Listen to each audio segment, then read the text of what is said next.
If your income covers your lifestyle, and now you're thinking to yourself, how do I make the most of what I leave behind to loved ones, whether it be kids, grandkids, charities, churches, organizations, whatever it might be, this one's for you. Because at this stage of life, with this personality type, number 5, what I call the legacy builder, it's not just about giving money. It's about transferring values and giving purpose. These individuals who we work with all the time, they come in and they say, hey, look, we have our Social Security, maybe we have some rental income, or we have a pension, or frankly, maybe they don't have pensions, they don't have rental incomes, they just don't have a lot of expenses. They entered retirement with their homes paid off, they have no debt, their expenses are low, and their Social Security between husband and wife covers the bulk of their expenses, and their investments, they only need to take a little bit from the investments. Whatever the case may be, because everyone's different, what's crystal clear is that this person, unless they go out and start buying Ferraris every quarter, they're not going to spend all their money. They're going to leave some behind. And the question that these people ask themselves is, how do I not just pass on the dollars, but how do I pass on the values that helped me accumulate these dollars? And oftentimes they're overwhelmed by getting this right, because what they've all seen or heard are horror stories of someone inheriting too much with no rules, no regulations, and no values, and that money gets blown. And what's really interesting to me, super interesting to me with this personality type, because we hear this a lot, they want to pass on money.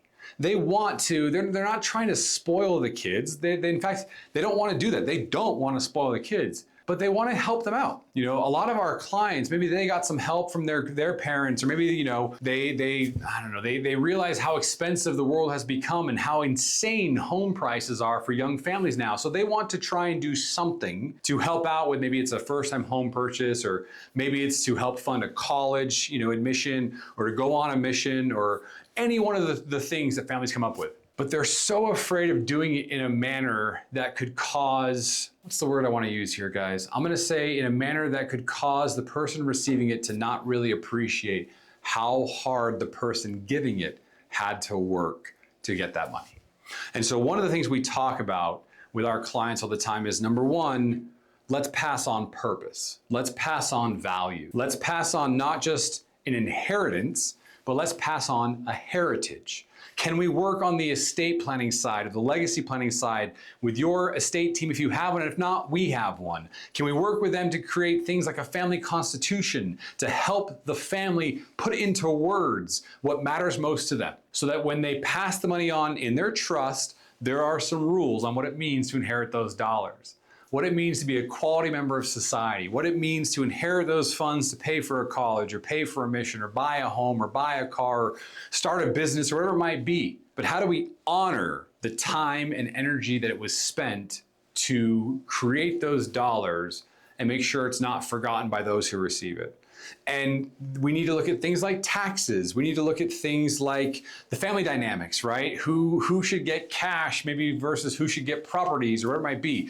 The moral of the story here is quite simple. There needs to be a thoughtful conversation before mom and dad pass and money is given to anyone else. In my experience, in my years of doing this, I have seen and heard it all. And I will tell you from the bottom of my heart, it is more important to pass on relationships and values than it is to pass on dollars. But what's sad is how often people overlook the opportunity to pass on those dollars because they're so afraid of spoiling the kids who receive it. And there are some very simple tools and guardrails that can be done as a part of a cohesive financial plan. Because again, a financial plan has 5 key pillars: taxes, investments, income, healthcare, but the last one is legacy or estate planning. So a cohesive plan that brings it all together and creates a clear estate plan for your beneficiaries to follow to ensure that you've passed on purpose with the dollars you pass on as well. If that's not an area that you have clarity on, I encourage you, take action, make an appointment. Come sit down with our team. Let's go through an assessment. Let's see what your plan of action is. And if you don't have a trust, good news. We have estate teams that we work with. We can help get that done. If you have a trust, but it hasn't been updated, this is super common, hasn't been updated in 10 or 15 years, great, we can fix that too. But let's make sure that all the years it took for you to accomplish what you've done and accumulate what you have is honored the way it deserves to be honored by creating core values. Or, hear me out, what if we put together action plans to help spend that money now? This is my favorite part of the estate planning or the legacy planning, or what we'd call again the legacy builder. Let's go spend the money with the kids and grandkids while you're here. Let's build into the plan a family budget for a family retreat once a year, where grandma and grandpa can sit down with the kids and pass on their heritage and pass on their values and tell their stories and create those memories. So it's not just the grandkids receiving $2,000 when grandma and grandpa pass. Those kids take with them memories of the experiences they shared with grandma and grandpa. So the legacy builder is often confused as something that we just leave behind when we're gone. The reality is we start the legacy building now and we build upon that and continue it when we're gone. That's my favorite part of what the Retire Forward process does for the legacy builder, is it gives them the tools, the resources, and the clarity to spend their money with confidence in retirement with the people they love and know they can pass on what's left over with purpose and values and heritage attached to it. Come sit down with us. Let's go through your situation. Let's make sure that your dollars pass on with purpose and that they continue to bless the lives of those who you care about, whether it be organizations or charities or kids or grandkids, in the same way that they bless yours. It's a pretty fun opportunity. We just need to dial in a few little details. And I look forward to talking through that in further detail with you when we sit down together. Thanks so much.